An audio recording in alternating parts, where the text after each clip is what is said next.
I am so excited that you're here on my show today. Thanks for being here. Yes, thank you for having me. Yes, now you are a marriage and family intern. Yes, I'm a registered marriage and family therapist intern in the state of California, and I work with couples, families, children, and adults in increasing their happiness. Wow. Yes. And then how did you get your start? What made you decide to go into that? You know what? It's just a beautiful story. I'm actually a licensed cosmetologist of 12 years. Wow. Got licensed at the age of 17, and I was working in a barbershop. I was a stylist, a makeup artist. I worked for companies such as MAC, and I just loved what I did. And in doing so and in serving my clients, I found that if you've ever been to a barbershop, if you've ever been and gotten your hair done, they are your therapist. Right. You go in there and you tell them your thing and what's going on and who you've been dating. Right. And I found that I actually listened to them. They felt heard. They wouldn't come for the blow dry, they would come to talk. Right. And they say that when you're good at something, you should charge. So I like that. Yeah, I went back to graduate school after getting my psychology undergrad. Okay. And I just hustled and I did my work and I fell in love. I found my second love of my life, and that's why I have led it to this career. Wow. Yeah. Well, congratulations to Thank you. I mean, that's an amazing story, and how you took something as simple as just being there for other people and listening, and you turn it around into a career for yourself. Yes. So kudos to you. Well, that's exactly why I chose you to help me out. I've got some Ask Chundria about love questions and letters from some of the viewers out there, and so I'm no expert, but I would love your recommendations today to help some people out there that have some questions. You down? Wonderful. Yes, absolutely. I'm Alrighty. excited. Let's see. Okay, you're gonna get juicy. So, All right. The first letter. Dear Chundria, my in-laws are driving me crazy, and my husband isn't making it any easier. It was my husband's idea to move in with them for a year to save up money to buy a house of our own in another state. I'll start over.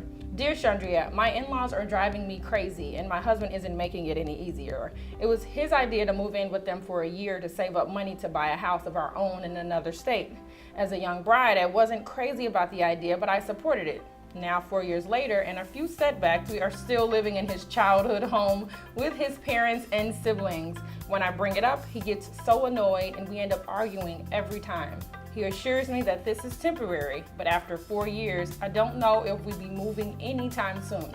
I believe he's afraid to leave the nest, and we argue so frequently that I wonder if our relationship will be able to survive. Naomi R. wants to know, what should she do? Naomi, you are not alone. In-laws are definitely a tough subject, just because you love them and you need your own civil distance. Love them, but from afar. So I think the best recommendation here is definitely develop a better communication with her husband, because that's where the love is. That's where you need to grow, just like a plant. The best solution I hear is improving the communication with I statements. Oh, I see. So it's possible that he might become reactive or upset or just not want to talk about it after a while, because it's attacking language versus providing a solution or a suggestion. There's a big difference between, my love, I feel upset when such and such happens in this home, versus, you never hear me out. We're never moving out. It's the extremes of never and always. So as long as you improve the I statements and get those rolling, we will get communication flowing, and something will come from that. What the outcome is, who knows? But if you have a better communication with your husband, you could be in a box and still be in love. Wow. Great advice. Yes. Great advice. Yes. Thank you. You hear that, Naomi? Just talk it out. Don't make any rash decisions. Okay, the next one.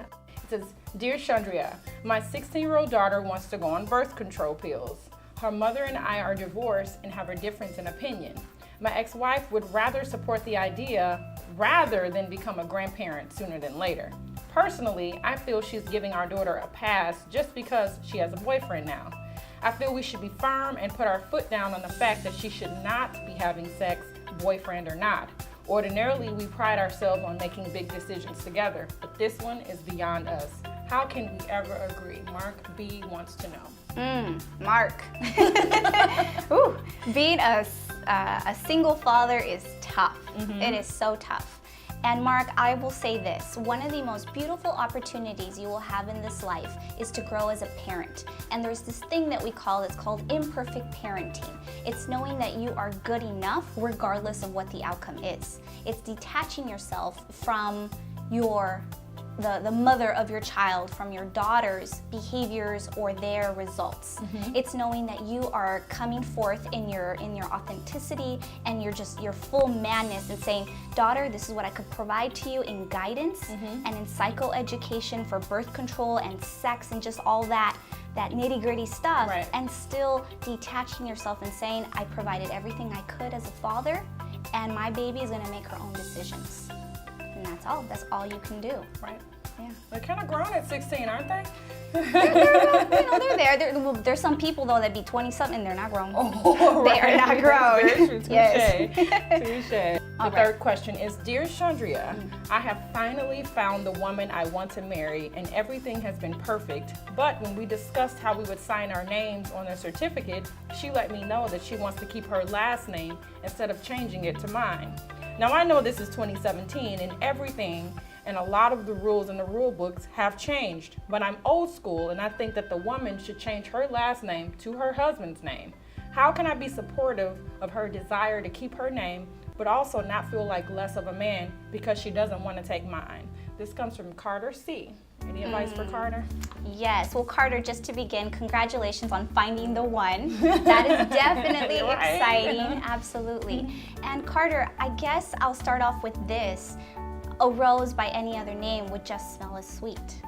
So it's not necessarily the labels you put on something like we together, it's complicated, or we married, we're not, we're together, or even adding a last name for your wife to be.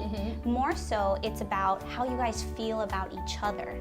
But I will address it, and I think it's definitely a mutual decision that you have to make, not just one person, or pushing somebody to do something they don't want to do will never have a good outcome. It's definitely something that has to birth naturally from your loved one, from your boo thing. So if she's not willing, there's no point in pushing her. Maybe express to her how you feel with I statements, with telling her how much you adore her and the top 3 reasons why you feel you'll be more connected to her. Oh, that's the winner right there. You tell her that. Yes, add in a little dinner in there, some flowers. Really just speak to her heart. Because it sounds like more that you are bringing in facts. You're bringing in, this is what my granddaddy did. This is what my friend did with his wife. It's more about what is right for the couple. Every couple is different, and this is definitely something you are not alone with. So I hope it goes well, and I'd love to know some feedback on what others think. Awesome, and that's such a popular topic. Yes. For decades of whether a woman wants to. I know quite a number of women that are married and never change their name. The last question comes from Jamie V.